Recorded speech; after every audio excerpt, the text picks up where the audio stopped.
नमस्कार। आज हम जानेंगे 7वें श्लोक का अर्थ। इस प्रकार भगवान ही समस्त विश्व के परम कारण और परमाधार है, तब स्वभावतः ही यह भगवान का स्वरूप है और उन्हीं से व्याप्त है। अब इसी बात को स्पष्ट करने के लिए भगवान कहते हैं, श्लोक 7वां, मत्तः परतरन्नान्यत् किंचिदस्ति धनञ्जय मयि सर्वमिदं प्रोतं सूत्रे मणिगणा इव। श्लोक का अर्थ, हे धनंजय, मुझसे भिन्न दूसरा कोई भी परम कारण नहीं है। यह संपूर्ण जगत सूत्र में सूत्र के मणियों के सदृश मुझ में गुंथा हुआ है।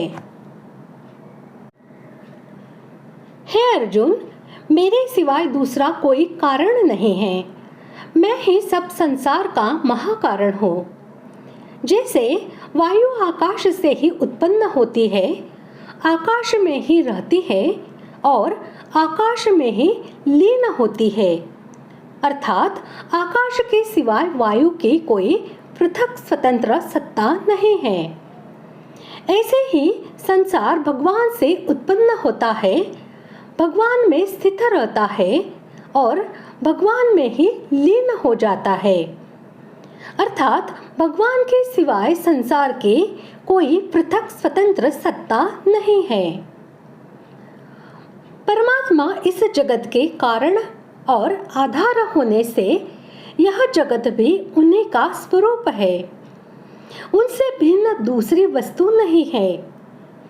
अतः परा और अपरा प्रकृति सब भूतों की कारण होते हुए भी सबका परम कारण परमात्मा है, दूसरा कोई नहीं है। यहाँ परतरम कहकर सबका मूल कारण बताया गया है। मूल कारण के आगे कोई कारण नहीं है, अर्थात मूल कारण का कोई उत्पादक नहीं है। भगवान ही सबके मूल कारण है। यह संसार अर्थात देश, काल, व्यक्ति, वस्तु, घटना, परिस्थिति आदि सभी परिवर्तनशील है, परंतु जिसके होनेपन से इन सब का होनापन दिखता है, अर्थात जिसकी सत्ता से ये सभी है दिखते हैं, वह परमात्मा ही इन सब में परिपूर्ण है। यह सारा संसार सूत में सूत की ही मणियों की तरह मेरे में पिरोया हुआ है, अर्थात मैं ही सारे संसार में अनुस्यूत हूँ। जैसे सूत की डोरी में उसी सूत की गांठें लगाकर उन्हें मणिये मानकर माला बना लेते हैं, और जैसे उस डोरी में और गांठों के मणियों में सर्वत्र केवल सूत ही व्याप्त रहता है, उसी प्रकार यह समस्त संसार भगवान में गुंथा हुआ है।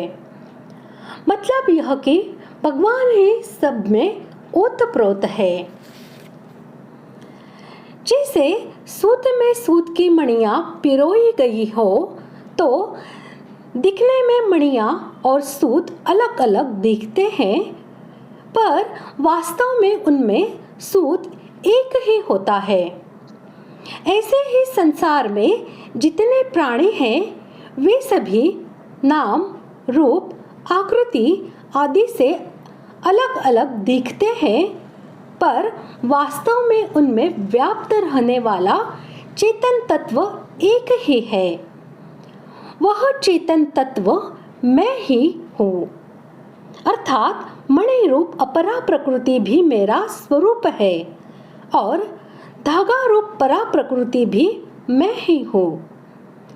दोनों में मैं ही परिपूर्ण हूँ, व्याप्त हूँ। साधक जब संसार को संसार बुद्धि से देखता है, तब उसको संसार में परिपूर्ण रूप से व्याप्त परमात्मा नहीं दिखते। जब उसको परमात्मा तत्व का वास्तविक बोध हो जाता है, तब व्याप्य व्यापक भाव मिटकर एक परमात्मा तत्व ही दिखता है। इस तत्व को बताने के लिए ही भगवान ने यहाँ कारण रूप से अपने व्यापकता का वर्णन किया है। इस प्रकार आज हमने 7वें श्लोक का अर्थ जान लिया है। अगले भाग में जानते हैं 8वें श्लोक का अर्थ। धन्यवाद।